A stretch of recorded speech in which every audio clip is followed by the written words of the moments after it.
Good evening everyone. कैसे हैं सभी? उम्मीद है सभी बहुत अच्छे होंगे। तो आज हम बहुत ही इंटरेस्टिंग टॉपिक जो वो डिस्कस करने वाले हैं, गुप्त काल के बारे में डिस्कस करेंगे। गुप्त काल को आपने सुना है कि गुप्त काल को जो वो स्वर्ण युग भी कहा जाता है, स्वर्ण काल भी कहा जाता है। तो इसके बारे में थोड़ा सा जानने की कोशिश करेंगे कि गुप्त काल को जो वो स्वर्ण काल क्यों कहा जाता है। ठीक है।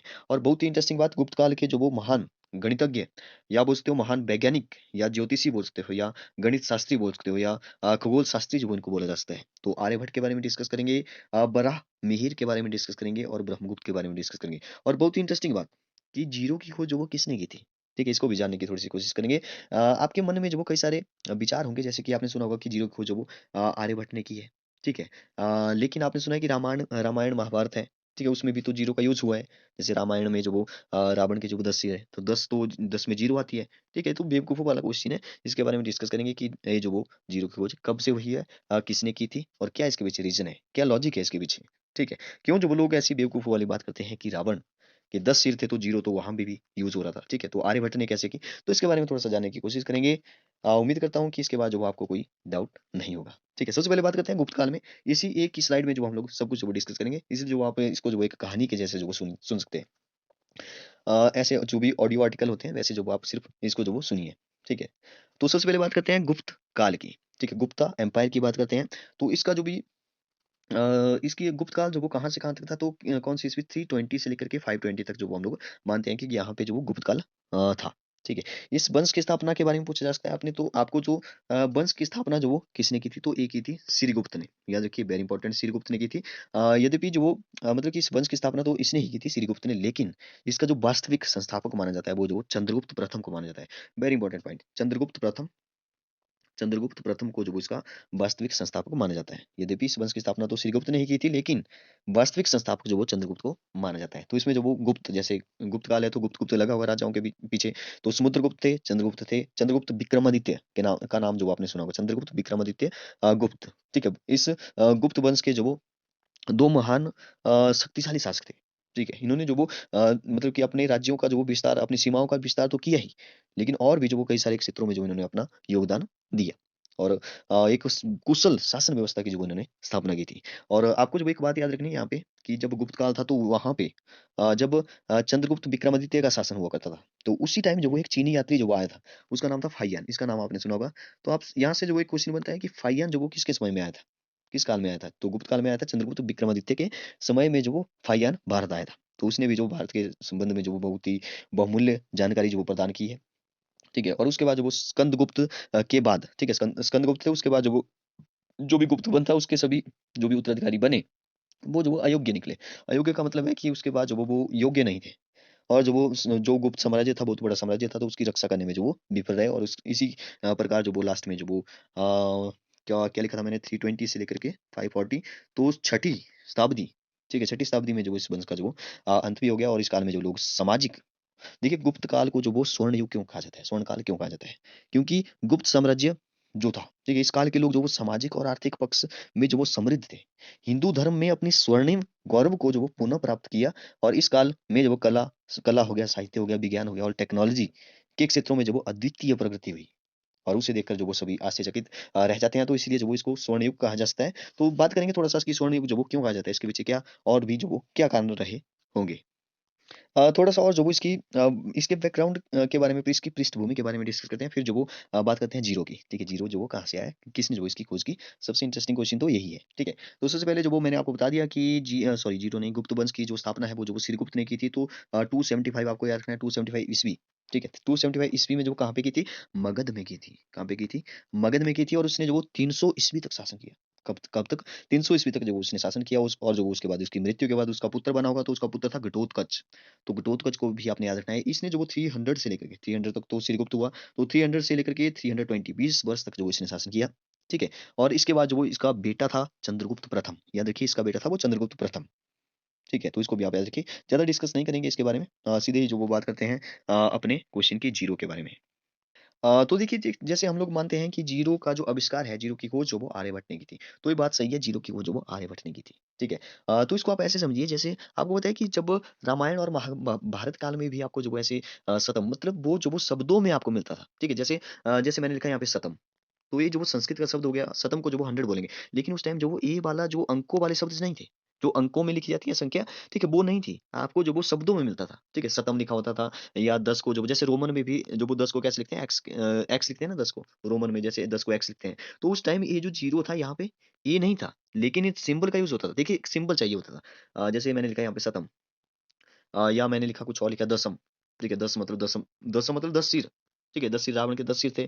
शतम का मतलब हो गया 100। यहाँ पे जो वो इनका यूज़ होता था, हमें पता था कि शतम मतलब 0 का हमें पता था, लेकिन उसके लिए सिंबल जो वो नहीं बना था।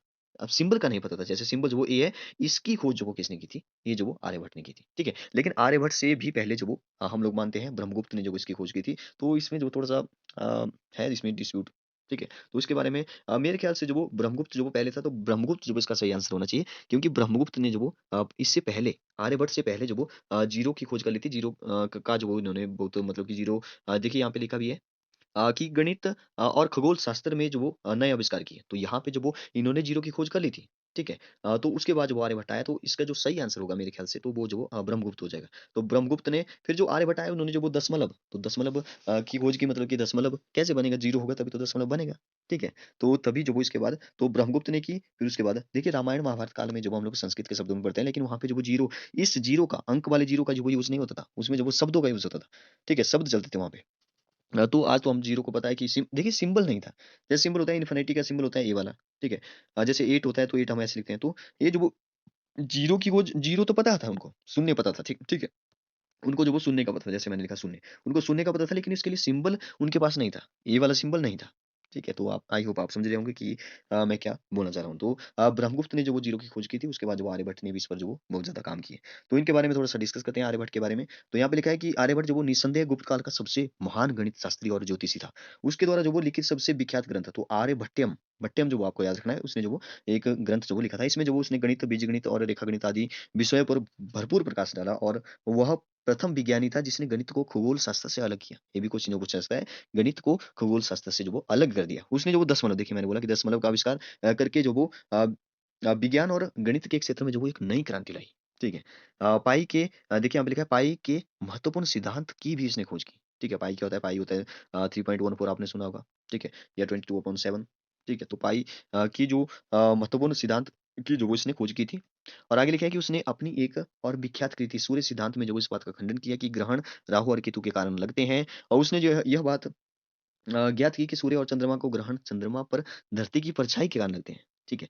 तो नेक्स्ट है बरहामीर मिहिर, ठीक है? और इसके बारे में और भी गुप्त काल के बारे में डिस्कस करेंगे कि क्यों जो वो उसको स्वर्ण युग कहा जाता है, उसके बारे में और भी डिस्कस करेंगे। देखिए इतने महान वैज्ञानिक या गणितज्ञ रहे, ठीक है? तो स्वर्ण युग तो कहा जाएगा, ठीक है? लेकिन यही नहीं, और भी जो वो इसमें कई सारी विशेषताएँ हैं, इसको भी डिस्कस करेंगे। पहले मिहिर के बारे में डिस्कस करते हैं। बरहामिहिर जो वो कौन थे? तो यहाँ पे लिखा है गुप्त काल के विख्यात वैज्ञानिकों में से एक थे। उनकी सबसे विख्यात जो 1 मिनट रुक जाइए। उसकी उनकी जो सबसे विख्यात कृति का नाम जो वो बृहत संहिता है। या देखिए बृहत संहिता, और आर्यभट्ट ने कौन-सा ग्रंथ लिखा? आर्यभट्टयम, ठीक है? और बरहमिहिर ने कौन-सा लिखा? बृहत संहिता लिखी, ठीक है?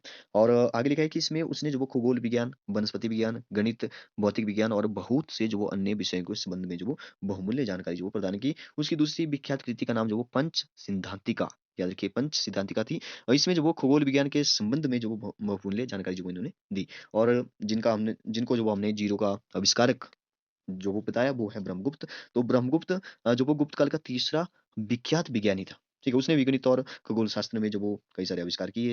उसने जो वो शताब्दियों पूर्व न्यूटन के सिद्धांत की खोज की कि सभी वस्तुएं जो वो प्रकृति के नियमानुसार धरती पर गिरती है। क्योंकि यह धरती की विशेषता है कि वह वस्तु को अपनी ओर आकर्षित करती है। उसके द्वारा लिखित ब्रह्म ब्रह्म सिद्धांत, याद रखिए ब्रह्मगुप्त ने क्या लिखा? ब्रह्म सिद्धांत नामक महान ग्रंथ ने उसके नाम को जो वो सदा के लिए अमर कर दिया। तो थोड़ा-सा और जो वो इसके बारे में डिस्कस करते हैं कि गुप्त काल को जो वो क्यों स्वर्ण युग जो वो कहा जा सकता है, ठीक है? तो सबसे पहली बात है कि इसमें जो वो राजनीतिक एकता थी, पॉलिटिकल यूनिटी थी, ठीक है? गुप्त शासकों द्वारा जो वो एक राष्ट्रीय साम्राज्य की जो वो स्थापना, ठीक है? तो इस युग में जो वो एक तो बहुत ही अच्छा जो वो शासन प्रबंध था, ठीक है? और विज्ञान के क्षेत्र में जो वो काफ़ी उन्नति हो गई थी, प्रोग्रेस जो वो हो गई थी। हमने जो बात की आर्यभट्ट के बारे में, जिसने जिसने कि आर्यभट्टम जो वो लिखी, ठीक है? तो ब्राह्मि-मिहिर के बारे में जैसे डिस्कस किया हमने, जिसने जो वो पंच सिद्धांतिका और बृहत संहिता जो वो लिखी, और खगोल विज्ञान और वनस्पति विज्ञान के संबंध में जो वो नया प्रकाश डाला। तो इसका मतलब है कि वहाँ पे जो वो विज्ञान में काफ़ी उन्नति हो चुकी थी। और तो और चिकित्सा चिकित्सा के क्षेत्र में जो वो बहुत ही उन्नति हो गई, ठीक है? तो बहुत से रोगों का जो वो यहाँ पे निदान ढूँढा गया, ठीक है? साहित्य के क्षेत्र में भी बहुत ही प्रोग्रेस हुई लिटरेचर के क्षेत्र में, ठीक है? और वाणिज्य व्यापार में जो वो उन्नति हुई, कला का जो वो विकास हुआ इस क्षेत्र में, गुप्त काल में जो वो हिंदू धर्म की पुनर्जागृति जो वो हुई, ठीक है? Revival of Hinduism. तो बीपी शाह है, ठीक है? और केएस बेहेरा के अनुसार जब उन्होंने कहा कि गुप्त काल को ठीक ही हिंदू धर्म का स्वर्णिम युग कहा जाता है।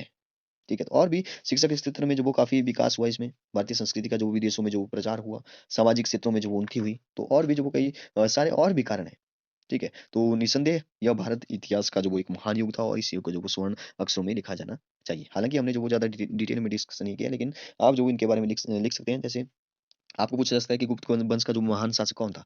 तो वो जो वो चंद्रगुप्त प्रथम था, ठीक है? उसका शासनकाल जो वो 320 से लेकर के मैंने आपको बताया 320 से लेकर के 335 तक था।